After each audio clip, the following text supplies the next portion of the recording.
What is going on, everybody, and welcome back to Dog Talk with your host, Holden. Man, I'm glad to have you guys here tonight as it is time to rock and roll with another episode. Dogs on top this weekend. We've got the season started. Big win over Marshall this weekend. We've got a lot of other games to get to. We've got a lot of conversation to happen tonight. Going to make it quick and sweet. Short, sweet, and simple, I guess is the way to kind of put that there.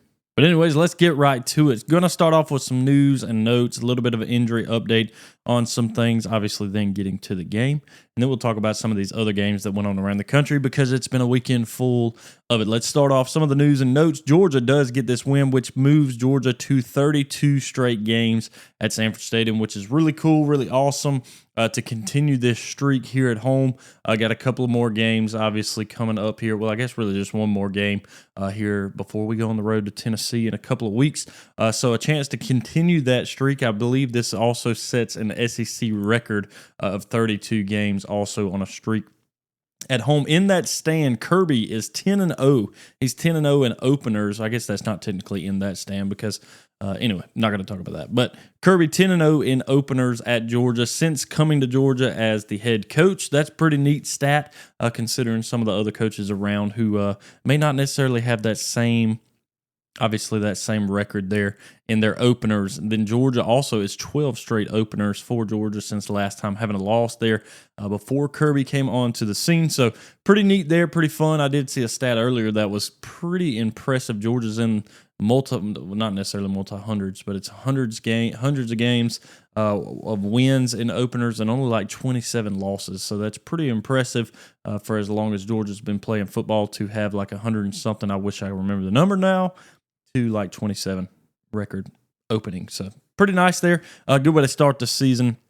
Obviously, Marshall coming to town. We had a lot to talk about when it came to what we looked for in this game that we're going to get to, but let's talk about this real quick. Some injury updates, some things that we weren't 100% sure of coming into the game. Obviously, the only one we were pretty certain of was Brett Thorson, obviously being the kicker, that we probably weren't going to see him in this, and in fact, we did not. We did see Drew Miller, who did a great job for Georgia in the punting side of things, which was nice. But some of the other guys that we didn't expect to see when we started, I think some of this kind of came out right as we kicked. Was like Dalen Everett. Didn't see him in this game. He did dress out, did go through warmups, but did not see him in the game.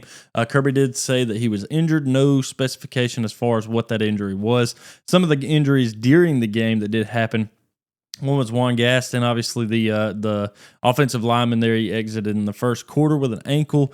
Daniel Calhoun comes in behind him. He's looking like a guy that's going to be very important for Georgia this season on the O-line. Hopefully, whatever it is that comes back on that maybe he can get back quickly. I'm not really sure. Anytime it seems like with an offensive lineman and any kind of an ankle injury, it's not something that necessarily comes back very quickly. So there's that, and then you got Ernest Green with a lower body stiffness. He also went out in this game. Bo Hughley took over for him there at right tackle. We talked about Brett Thorson, and then Zachariah Branch did go down in the third quarter on a punt return, but that was just cramps. Luckily, that's what came out of that was just cramps. So he is going to be okay. Obviously, just needs a little bit of water, a little bit of Gatorade. So that's kind of your injury report. There may be a few others. Obviously, we're going to kind of keep an eye on all of these things as the week progresses, as we get prepared for Austin Peay coming to the house later on this week. So that'll be something that we'll kind of keep an eye on again. And Thursday night with the normal Thursday night episode, which will be later Thursday night, we'll kind of go through that. So there is that. Let's get into the football game. Georgia 45-7 over Marshall. Coming into this game again. Some of the things we were kind of wondering, obviously, Marshall last year, we talked about this a little bit, 10-3 on the season, looked pretty good last year. Maybe there was a little bit of a difference. One thing I guess I didn't necessarily tend to look at in this one, which would have been a good idea to look at, is obviously they have turned over a lot of their football team. The team from last year, nothing nearly the same as it was this season, whereas Georgia did at least return some of the production from last year, not really the same way on Marshall's side of the page. Big difference in this game. Georgia started it off, just strong. This was not a game like last year where Georgia would play an inferior opponent, but it just took a while to get the engine going. That didn't happen at all. Georgia's defense stifled Marshall in the first half especially, but stifled this Marshall offense altogether the entire game, and it looked like the defense of old. And again, I get it. You're going to say this, hey, it's just Marshall. It's not that big of a deal. It's not a team that Georgia should struggle with. But nonetheless, there were games last season that Georgia did seem to struggle more with getting off the mat, starting things off at the very beginning. It didn't seem that Georgia really took off or either really stunned and stopped another team. But that happened in this one. Georgia's defense, again, looked very, very good coming into this game. That's obviously going to have to continue. Especially once we get into some more stiffer opponents when we get into the SEC coming up in a couple of weeks. That's definitely going to have to continue, but it's a great way to start the season nonetheless. So really glad to see Georgia's defense standing up in that way. And then obviously the offense was also moving the ball very efficiently as well. Gunnar Stockton looked really good in this game. Wide receivers looked good. The run game was picking up in this one also. So some of the stuff that we'll kind of go through here. I guess I'm going to kind of jump to what I had as the keys to the game, and then we'll jump back to and going through the game because my keys were I want to see us run the ball and stop their run. Well, that worked pretty well considering they only ran the ball for 78 yards, and I'm pretty sure in the first half they were even less than, obviously a lot less than that in that first half. And we ran the ball fairly efficiently, 239 yards on the ground for Georgia compared to, again, Marshall's 78 in there. And the leading guy in this one was actually Gunnar Stockton. Can you believe it? There was a tweet I put out at one point. Is that Stockton or is that Stetson? I can't tell. Can't tell who the guy is. He put his foot in the ground and made a move one time, and I was like, man, that's got remnants of Stetson back there, which is a good thing to see. I like to see it for sure when it comes to, obviously, Georgia football, and especially the success that we've had with a quarterback that can be mobile in the way that Gunnar was in this way and the way that Stockton was.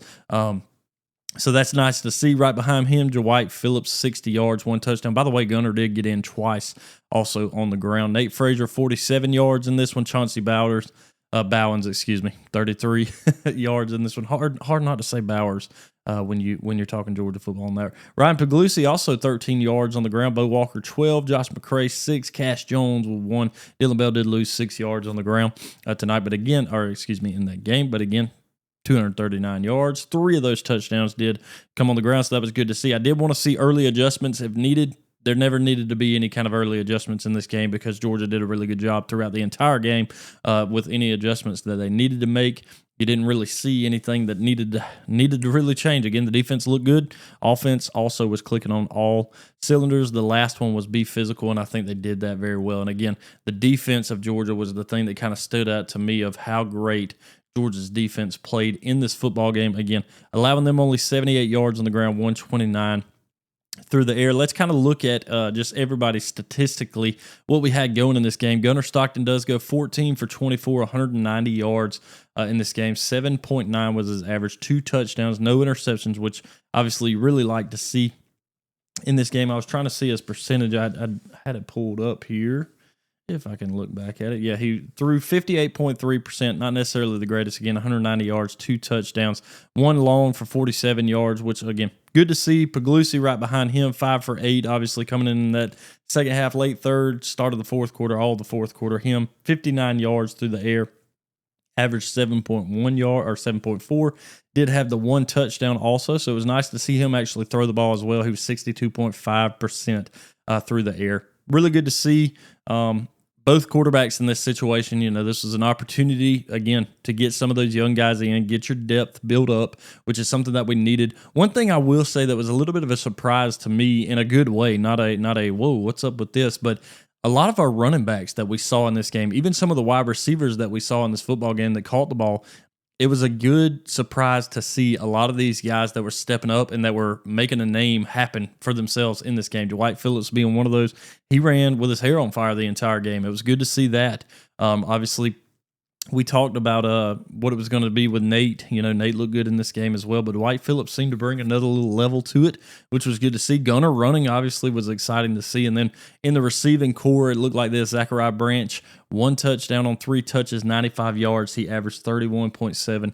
This is a guy, he reminds me a lot of a George Pickens kind of guy, but he's twitchy. I love seeing the speed. I love seeing the twitch that this guy has, and that's something that Georgia, I'm going to say it, has pretty much been missing It's something that needed to be added. None of these guys that we have, not necessarily saying that they couldn't, but they haven't been doing that. They haven't shown that twitchiness. They haven't shown that thing that just sets Georgia apart or sets a wide receiver apart from the rest of the team. And that's what Zachariah Branch brought in this game. Again, it's Marshall. Again, I'm going to pump the brakes a little bit on it because I know this isn't a Tennessee and Alabama and Auburn that we're going to be playing later in the season.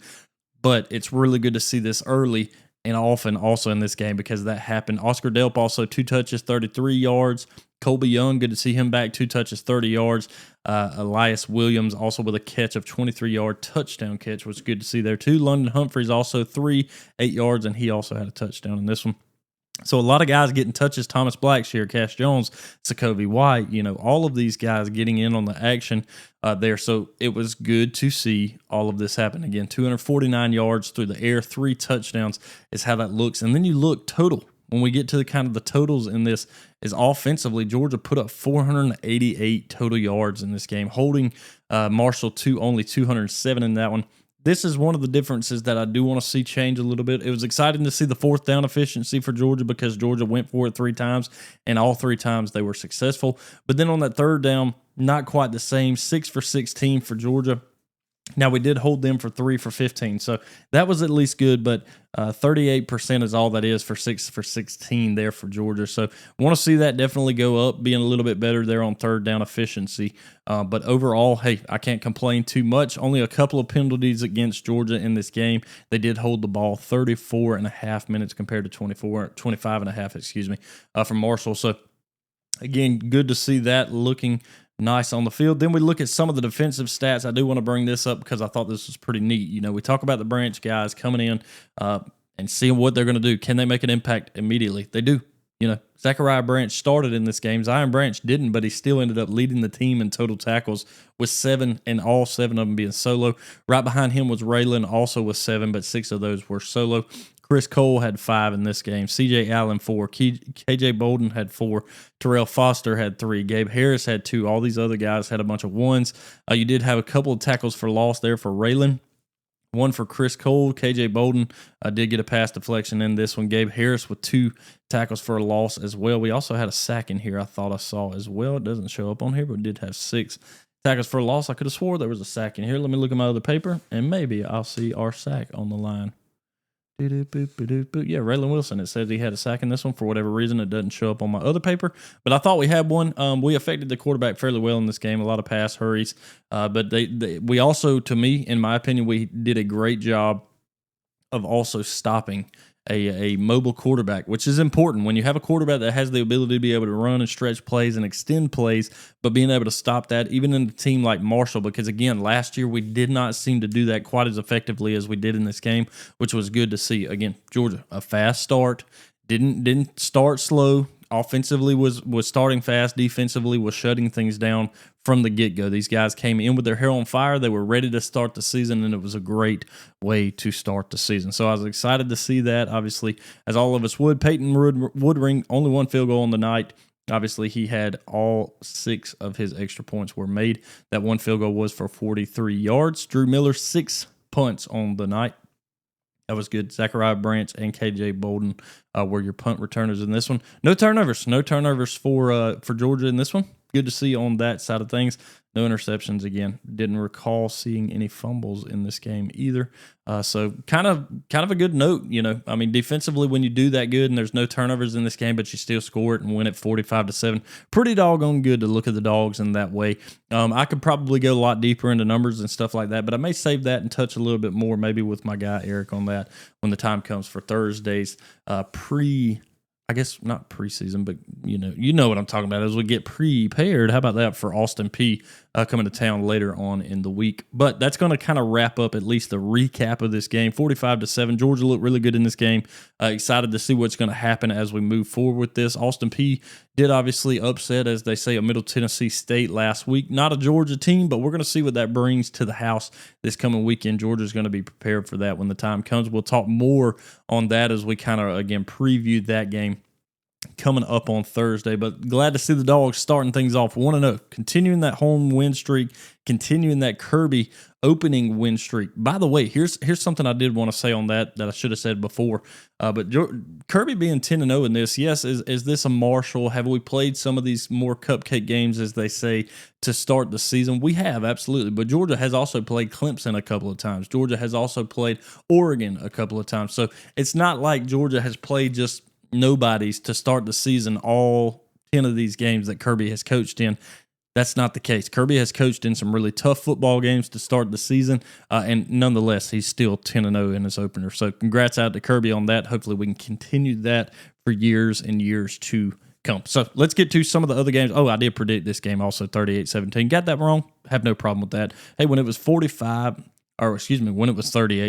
I was like, hey, this is looking pretty good right now. Marshall might can score a couple late, but this defense looks so much better than I kind of anticipated it coming out and looking, which I was glad to see. Again, glad to see it. So 38-17, my prediction. Glad to be wrong on that one. 45-7 being the final. Let's look at some of these other games around the country, because there were some big ones. And again, we had it Thursday through Sunday. Well, I guess technically Thursday through Monday. It's going to wrap up with the TCU North Carolina game this Monday. So that'll be something we'll kind of look forward to. But jumping back to that Thursday, I told you guys, Boise State versus South Florida. Don't sleep on South Florida. South Florida looked really good against Alabama last year, and in years past, they have made that a very competitive football game, and they did that again against a top 25 team in Boise State in big fashion. They whooped them 34-7. South Florida on top of that one.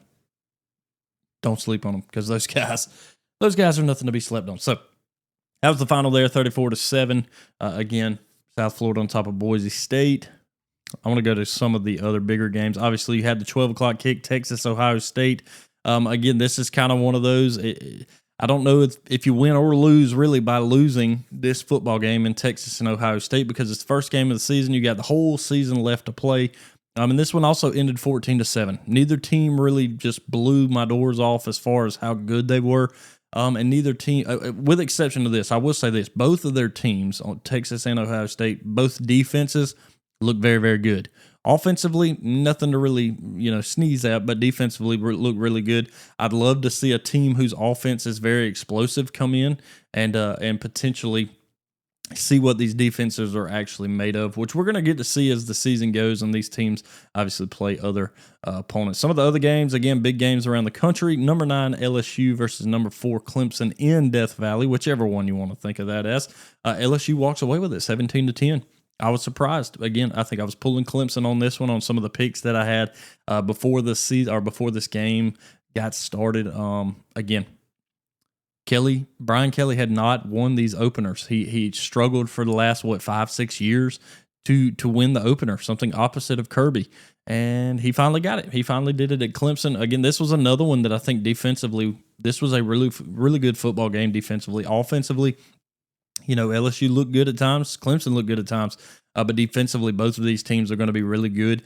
Again, just kind of got to figure things out offensively there for Clemson. Otherwise, this is a really great, really, really good football game. Again, 17-10 down to the wire there and late into the game before LSU scores that final touchdown to make it 17-10. So it's going to be a fun season to watch these teams. I don't think either of them are necessarily ranked incorrectly starting the season. It was a good football game to get started. Then we had probably one of the biggest and best games to start the season also was number 8, Alabama traveling to FSU, a game that nobody really knew what to expect other than Alabama walking away with a win, and that did not happen. And yes, I can say that with a smile on my face, but I've got to be honest with you. Wasn't really expecting this. Thought, hey, this would be great to see a competitive Florida State team come out, keep it close. Make this a tight football game. Make it something fun there in the fourth quarter. Completely unexpected for this to final out at 31-17 watching this football game. Got to give credit out to this. Florida State looks a lot better than they did last season, going off of a 2-10 season coming into this game. Wasn't 100% sure what to expect.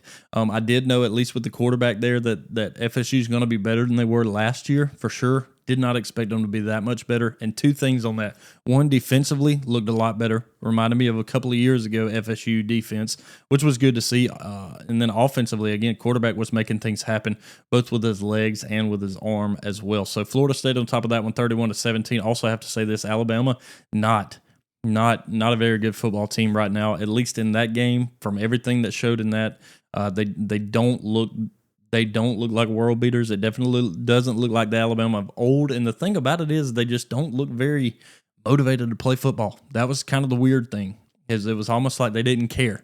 I think a lot of that was probably coming into this football game thinking, hey, we've got this in the bag. Florida State wasn't good last year. We're good this year. We got the playmakers. We got the guys out here. We're going to be just fine. And then they walked into an atmosphere they weren't prepared for. And FSU walked away with it 31-17 because of that. Then we move on. Michigan does beat New Mexico 34-17. Florida takes care of business. SMU takes care of business. Kansas State does not take care of business against North Dakota, only winning that one 38-35. No doubt, though, because if I remember correctly, North Dakota, pretty good football team in the Division II league, I believe. But anyways, let's see. Oklahoma takes care of business. Texas A&M takes care of business, but also gives up 24 points. Need some answers on defense. Indiana, Old Dominion, 27-14. Here was kind of a sneaky game. Ole Miss smokes Georgia State, but there in the first half, it was a lot. I say a lot. It wasn't a lot closer, but there was a point there where I was like, okay, I guess Ole Miss is going to let Georgia State play with them. And then they didn't. Third and fourth quarter really pulled away in that one. Syracuse and Tennessee, again, good game at the half. But then Tennessee continued to kind of pull away with that one, winning that one 45-26. Good win there for Tennessee. Notre Dame, once we got to Sunday, Notre Dame, Miami, that was a really good game that night. 27-24. Miami does pull it off against Notre Dame. Really good football team on both sides. I think both of these teams are going to be competitive, very competitive by the end of the game, or by the end of the season as well. But Miami does pull it off 27-24. Also in this one, South Carolina over Virginia Tech, 24-11. South Carolina looks good also. That one in I guess, the Beamer Bowl, kind of a take back there. Obviously coached there with Virginia Tech back in the day. Class act by Lenore Sailors, though, giving Frank the old game ball after that one. That was kind of cool to see there on that. So that's some of the bigger games that are going on around the country and that have happened. 41. Let's see. I'm trying to think who else we got. That's really all the games I want to talk about. Obviously, we can kind of touch on the final of TCU North Carolina when that happens coming up on Thursday. We'll catch up on some of that. But excited to see what's going to happen for the rest of the season. Obviously, we got a lot of football that's coming up. Austin Peay coming to the house later on this weekend. We'll kind of preview that, and we're going to preview a bunch of other things coming up on Thursday as well. Make sure you guys are tuning in on that. I'll try to put up the premium, or what is it? I don't remember what it is. The premiere there on YouTube, so it can be scheduled ahead of time there for Thursday night. So we'll have the call-in show ready to rock and roll on Thursday. Make sure you guys are prepared. Tune in for that one. I'll give you guys all the information you need ahead of that one. Make sure you guys are following on socials. On X, again, it's Twitter. It's at Dog Talk 20. Same thing on Instagram, Facebook, all of the places. If you follow the link in the description of this podcast, which this episode is going to be podcast only, scroll to the bottom of it, click that link. It will take you everywhere. It'll take you to the YouTube page. It'll take you to all the socials, any kind of a podcast platform that you want to listen to. You can listen to just by searching Dog Talk, and you'll find it there. But pay attention to those socials as well, because if anything ever comes up, such as this one only being on a podcast platform, I will let you guys know. I'll generally tweet about it or what have you, and you'll be able to see that when the time comes, instead of going, where's this episode? Where's this call-in show that we're talking about? So just kind of keep an eye on things there, and we'll go from there. I'll check in with you guys Thursday when the time comes. Go Dogs. How about